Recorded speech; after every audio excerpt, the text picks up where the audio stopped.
এবার পুজোর মাত্র কি 4 দিন ছুটি পেয়েছেন? তাহলে চিন্তা নেই, একদম কম সময়ে এবং কম খরচে পৌঁছে যান জলপ্রপাতের শহর উড়িষ্যার কেওনঝড়।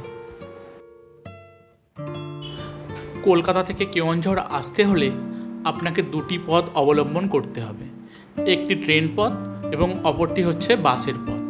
আপনি যদি চান বাসে আসবেন তাহলে বাবুঘাট থেকে কেওনঝড় ডাইরেক্ট বাস পাওয়া যায়, সেইখান থেকে রাতের বাস ধরে আপনি সকালে কেওনঝড় পৌঁছাতে পারেন। আর যদি ট্রেন জার্নি করতে চান তাহলে হাওড়া বারাবিল 12021 জনশতাব্দী এক্সপ্রেস ধরে নিন। এটি প্রতিদিন সকাল 6:20 হাওড়া থেকে বারাবিলের উদ্দেশ্যে রওনা দেয়। বারাবিল থেকে গাড়ি রিজার্ভ করে আপনি 1.5 ঘন্টার মধ্যে পৌঁছে যাবেন কেওনঝড়। ওই দিনটা হোটেলে আসার পর কিছুটা রেস্ট নিয়ে বিকালটা কেওনঝড় শহরটা ঘুরে দেখুন। রাতে থাকার জন্য ওটিডিসির পান্থশালা বা প্রাইভেট হোটেল বা লজ পেয়ে যাবেন। রাতেই হোটেলের সাথে কথা বলে গাড়ির ব্যবস্থা করে রাখবেন। সকাল সকাল খুব তাড়াতাড়ি উঠে ব্রেকফাস্ট সেরে আপনি বেরিয়ে পড়ুন সাইট সিনের উদ্দেশ্যে।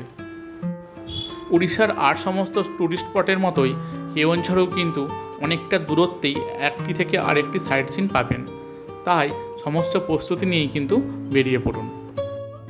সকালে 10 মিনিট যাওয়ার পরেই আপনি কিন্তু প্রথম পাহাড়ের দেখা পেয়ে যাবেন।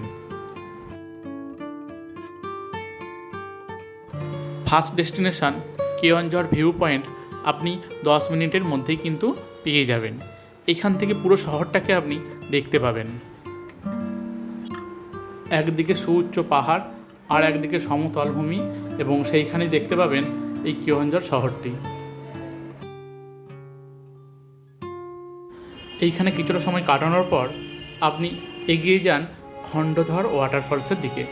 এইখান থেকে যার দূরত্ব প্রায় 40 কিলোমিটার।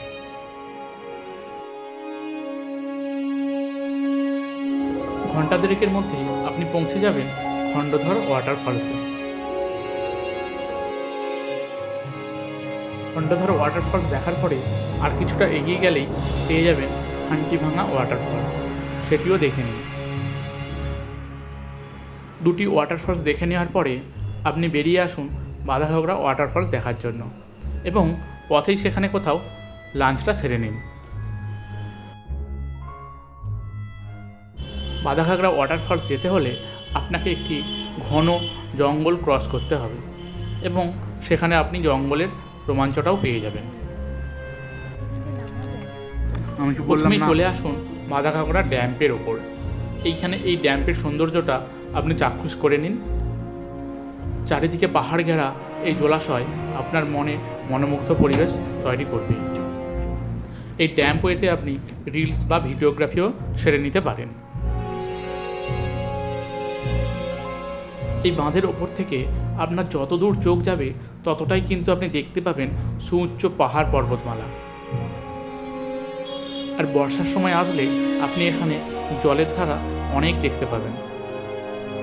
ড্যাম্পে কিছুটা সময় কাটানোর পর আপনি বেরিয়ে পড়ুন বাঁধাঘাগরা ওয়াটারফলস দেখার জন্য। এইখান থেকে মাত্র 5 মিনিটের পথে আপনি পৌঁছে যাবেন এই বাঁধাঘাগরা ওয়াটারফলসে। এখানে আসতে হলে আপনাকে বেশ কয়েকটি সিঁড়ি ধাপ আপনাকে কিন্তু পেরোতে হবে। ব্যাস, বাঁধাঘাগরা ওয়াটারফলস দেখার পরে আজকের দিনের ট্যুরিংটা ওখানে সমাপ্ত করে বেরিয়ে আসুন হোটেলের উদ্দেশ্যে।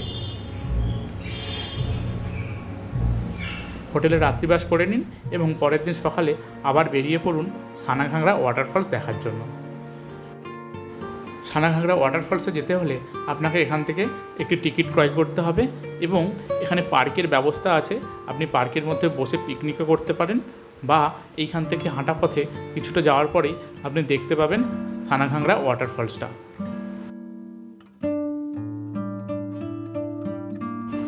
ওয়াটারফলস দেখার আগে আপনি পেয়ে যাবেন অনেক সুন্দর সুন্দর নাম না জানা ফুলের গাছ এবং তাতে ফুটে আছে ফুল যেগুলির নাম কিন্তু আপনি হয়তো জানেন না।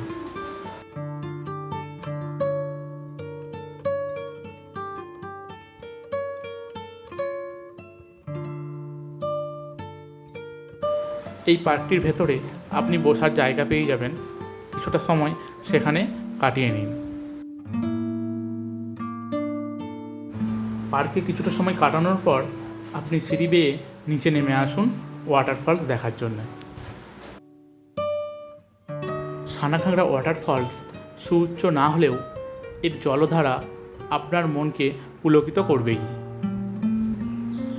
এই সুন্দর জলপ্রপাতটা দেখতে দেখতেই আপনি এখানে কিছুটা সময় কাটিয়ে নিন। এখানে ঘন্টা দুয়েক সময় কাটান এবং তারপর বেরিয়ে পড়ুন হোটেলের উদ্দেশ্যে। হোটেলে আগে থেকেই বলে রাখবেন আজ তাড়াতাড়ি একটু লাঞ্চ করবেন, সেই মতো তারা ব্যবস্থা করে দেবে। লাঞ্চ সেরে আপনি বেরিয়ে পড়ুন বড়াবিল রেল স্টেশনে। সেইখান থেকেই আপনি 1:50 ট্রেন পাবেন হাওড়া যাওয়ার জন্য। 8:30 থেকে 9টার মধ্যে আপনি পৌঁছে যাবেন হাওড়া স্টেশনে। তো বন্ধুরা, আজ এই পর্যন্তই। দেখা হচ্ছে পরবর্তী কোনো ভিডিও নিয়ে অন্য কোনো সময় অন্য কোনো স্থানে। ভালো লাগলে চ্যানেলটি সাবস্ক্রাইব করুন এবং অন্যদের সাথেও